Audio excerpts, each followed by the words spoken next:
और आइए आगे बढ़ते हैं। बात यूपी की। बीजेपी यूपी में मिशन 80 को साकार करने के लिए कमर कस चुकी है। क्या उसे अमेठी रायबरेली में गांधी परिवार के 2 सदस्यों से सीधी चुनौती मिलने वाली है?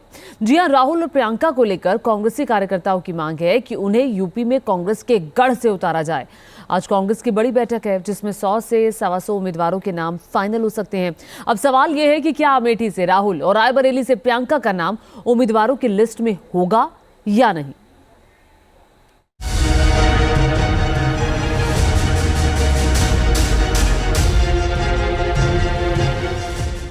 उत्तर प्रदेश की 80 सीटों में से 2 सीट कांग्रेस का गढ़ मानी जाती रही हैं, एक रायबरेली और दूसरी अमेठी।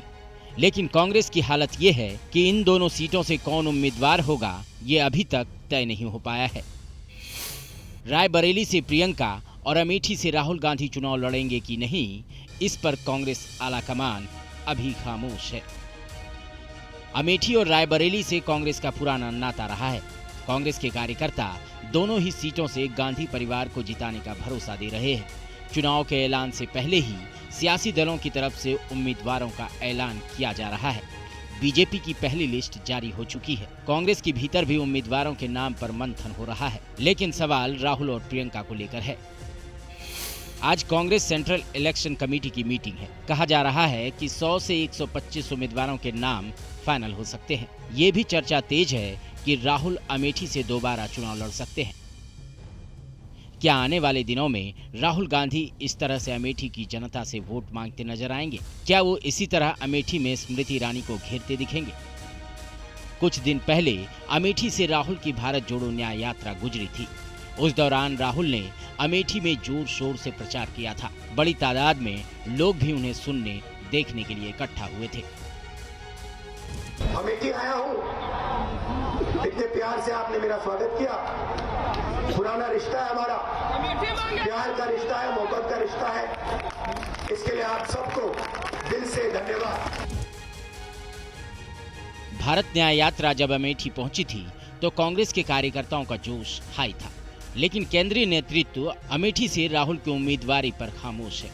इसे स्मृति ईरानी कांग्रेस की हार से जोड़ रही है।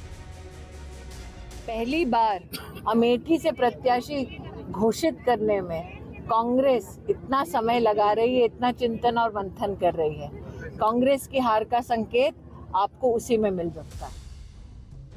अगर राहुल गांधी अमेठी से चुनाव लड़ते हैं तो चुनौती कठिन होगी, क्योंकि आंकड़े बताते हैं कि अमेठी में कांग्रेस का जनाधार लगातार खिसक रहा है।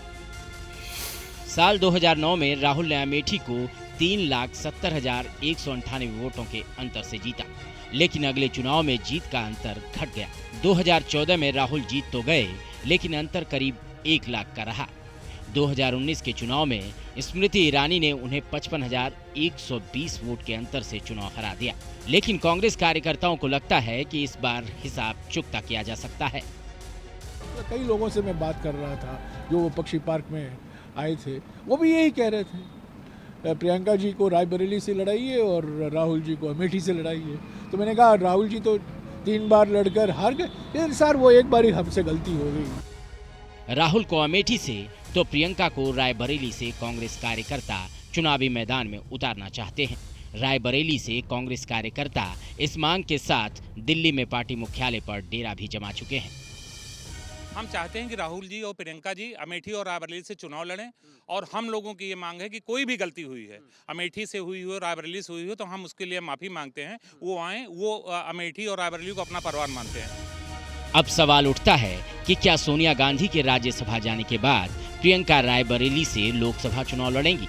इस सवाल का जवाब मिलना भले ही बाकी हो, पर कांग्रेस कार्यकर्ताओं को भरोसा है कि प्रियंका अपना पहला चुनाव रायबरेली से ही लड़ेंगी, क्योंकि इस सीट का रिश्ता गांधी परिवार से बहुत पुराना है। जिस रायबरेली को परिवार आप मानती हैं, उसी परिवार ने आपको बुलाया है। प्रियंका अगर रायबरेली से चुनाव लड़ती हैं तो ये जंग बिल्कुल भी आसान नहीं होने वाली। कांग्रेस का वोट शेयर लगातार गिरता रहा है। 2009 के चुनाव में कांग्रेस को 72.2% वोट मिले थे, जो 2014 में 63.8% रह गए। 2019 के चुनाव की बात करें तो सोनिया गांधी को 55.8% वोट ही मिल पाए थे। कांग्रेस चाहे कुछ भी माने, लेकिन रायबरेली में मिलने वाले वोटों में गिरावट उसकी चिंता की बड़ी वजह है। साल 2022 के विधानसभा चुनाव में कांग्रेस रायबरेली की एक सीट भी नहीं जीत पाई। 4 सीट समाजवादी पार्टी को मिली। राज्यसभा चुनाव में मनोज पांडे ने पाला बदल लिया और वो बीजेपी खेमे में चले गए। अब इलाके के समीकरण बदल गए हैं। मनोज पांडे कद्दावर ब्राह्मण चेहरा माने जाते हैं। अगर बीजेपी ने मनोज पांडे को उतारा तो कांग्रेस के लिए ये सीट काफी मुश्किल हो जाएगी। लेकिन अगर प्रियंका यहाँ से लड़ी तो मुकाबला दिलचस्प होना तय है। Team news nation.